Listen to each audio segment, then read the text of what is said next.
सारी दुनिया की ठोकर खा लो, सारी दुनिया के हाथ जोड़ लो, सारी दुनिया से निवेदन कर लो और उसके बाद भी तुम्हारी दुख की घड़ी समाप्त नहीं हो, तब प्रयास करना। तुम्हारे घर में कोई गमला हो, कोई पौधा लगा हो, जो भी पौधा लगा, हम ये नहीं कहेंगे कि वो गुलाब का है कि गेंदा का है कि शमी का है कि बेलपत्री का है, जो पौधा तुम्हारे घर में लगा, जो पौधा, एक प्रयास करना। अभी सावन चालू हुआ है, अगर तुम्हें लगता है कि मेरी दुख का समय समाप्त नहीं हो रहा, मेरी दुख की घड़ी समाप्त नहीं हो रही, तो घर में रहने वाले जितने लोग आस्था चैनल पर कथा सुन रहे हैं, जितने फेसबुक यूट्यूब पर कथा सुन रहे हैं और जितने पुष्कर राज की इस पावन धरा पर बैठकर कथा सुन रहे हैं, उनसे निवेदन करेंगे, श्रावण 2 सावन अब की बार हैं, एक अधिक मास का भी पड़ेगा और एक श्रावण ये पड़ेगा। ये जब 2 श्रावण पड़ते हैं तो इसमें हरि और हर का मिलन होता है, हरि और हर का मिलन, क्योंकि अधिक मास जो है वो भगवान पुरुषोत्तम का है, भगवान विष्णु का, और सावन के मध्य में अगर पड़ रहा है तो देवाधिदेव महादेव के साथ भगवान हरि का मिलन हुआ है, इसलिए इसको हरिहर श्रावण कहते हैं। ये 2 महीने के श्रावण में अगर मान लो एक दिन आपका निकल भी गया, 2 दिन आपके छूट भी गए, कोई दिक्कत की बात नहीं है। जो पेड़ तुम्हारे यहां लगा हो, जो पौधा तुम्हारे यहां लगा हो, जो वृक्ष तुम्हारे यहां लगा हो, जो क्यारा तुम्हारे यहां हो, कुंडी तुम्हारे यहां हो, उसी की मिट्टी को, उसी के पेड़ के नीचे, उसी पौधे के नीचे, उस मिट्टी को थोड़ा सा हाथ से उसको उठाकर एक लिंग की आकृति बना लें। उसमें जलाधारी बनाने की जरूरत नहीं, केवल लिंग की आकृति बनाकर उसी की पूजन वहीं कर पानी चढ़ाकर 15 से 20 मिनट बाद अपना काम करने के बाद उसी को उसी मिट्टी में विसर्जन कर दें, अपनी कामना कर देव अधिदेव महादेव 2 महीने के बाद क्या देगा ये वही जान सकता है। वो क्या प्रदान करेगा ये उसके ऊपर।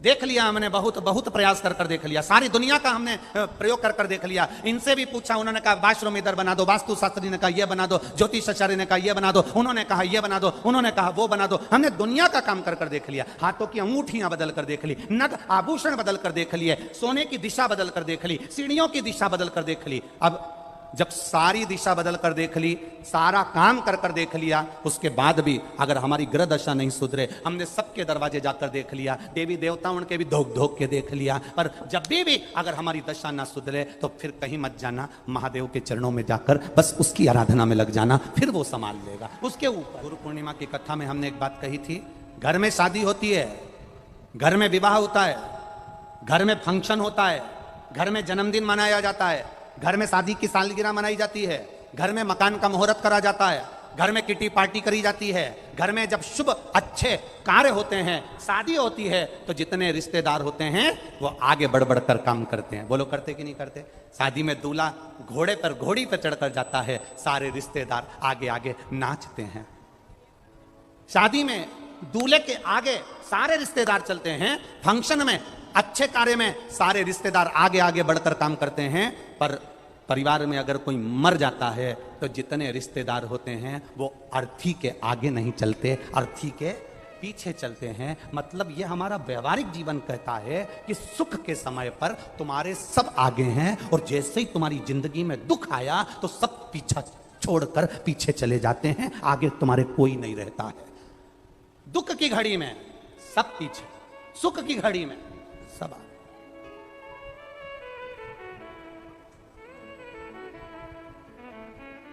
मुर्दे को लेकर जाते हैं, राम नाम सत्य कहते शमशान में ले जाकर अकेला छोड़ देते हैं। अब जरा विचार करिएगा, शादी होती है तो दूल्हे को अकेला नहीं छोड़ते।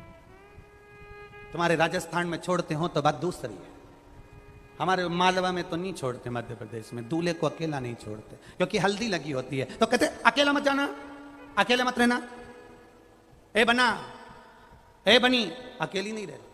दूल्हा दुल्हन को अकेला नहीं छोड़ते, केवल मरने के बाद मुर्दे को अकेला छोड़ कर आ जाते हैं। उसका केवल एक कारण है, सुख का जो समय होता है सब तुम्हारे साथ होते हैं, और दुख का समय मुर्दे को भी अकेला छोड़कर आते हैं, उस समय कोई नहीं रहता, क्योंकि पूरे परिवार को मालूम है कि दुख की घड़ी में कोई खड़ा नहीं होगा, शमशान में केवल एक ही रहता है, और वो देव अधिदेव महादेव रहता है। वो संभाल लेगा, वो संभालेगा, कोई दूसरा संभालने वाला होता ही नहीं है। कौन संभालेगा आपको?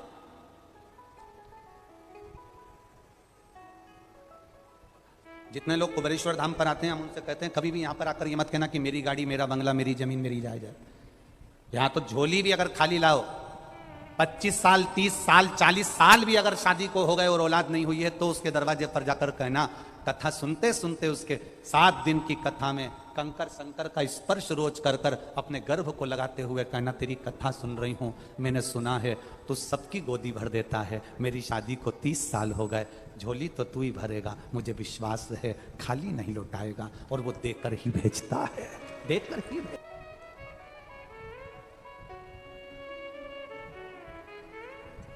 प्रत्येक शिव जी पर चढ़ा हुआ, प्रत्येक शंकर के मंदिर में शंकर जी पे चढ़े हुए जल को आप आचमन कर सकते हो, प्रत्येक शिव मंदिर का।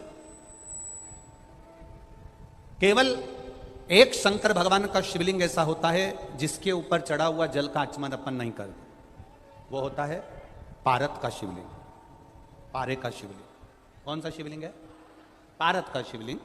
पारे का शिवलिंग, एक शिवलिंग पारत का ऐसा होता है जिस पे चढ़े हुए जल का आचमन अपन नहीं कर पाते। बाकी के जितने शिवलिंग है, जितने शंकर भगवान के स्वरूप हैं, पाषाण का हो, लकड़ी का हो, जिस भी स्वरूप में हो, हीरे का हो, पन्ने का हो, सोने का हो, चांदी का हो, पीतल का हो, तांबे का हो, एल्युमिनियम का हो, लोहे का हो, जो शिवलिंग है, कांच का हो, स्फाटिक का हो, जो शंकर भगवान के शिवलिंग है, हम उसका आचमन कर सकते हैं, हम उसको पी सकते हैं, हम उसका आचमन कर सकते हैं। केवल एक पारत का शिवलिंग ऐसा होता है, पारे का शिवलिंग एक ऐसा होता है जिस पर चढ़ा हुआ जल का हम आचमन नहीं कर पाते।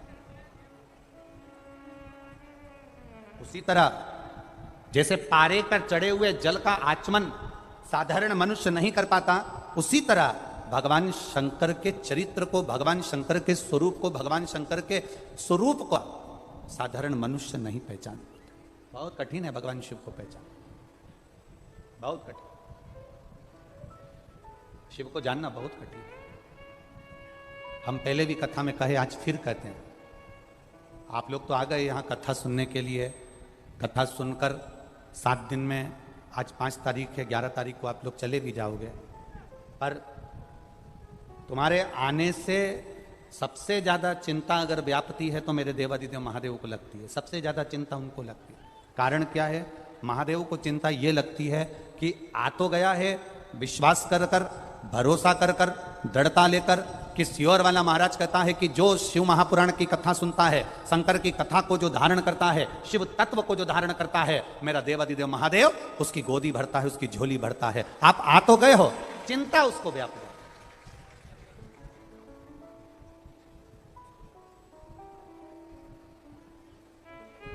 ये पुष्कर का मेला ग्राउंड, पुष्कर का ये मेला ग्राउंड है, ये कितना बड़ा है, और परंतु तुम जहां चले जाओ, अभी हम आ रहे थे, हमने देखा कोई वो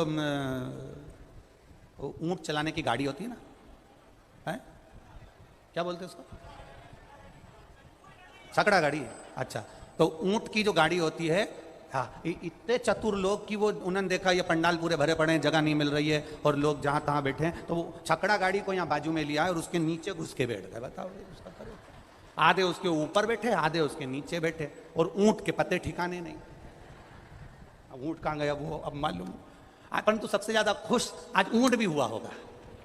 ऊंट इसलिए खुश हुआ होगा, कम से कम 3 घंटे की छुट्टी, अपने को चलना नहीं पड़ेगा, तो ऊंट को भी खुशी है।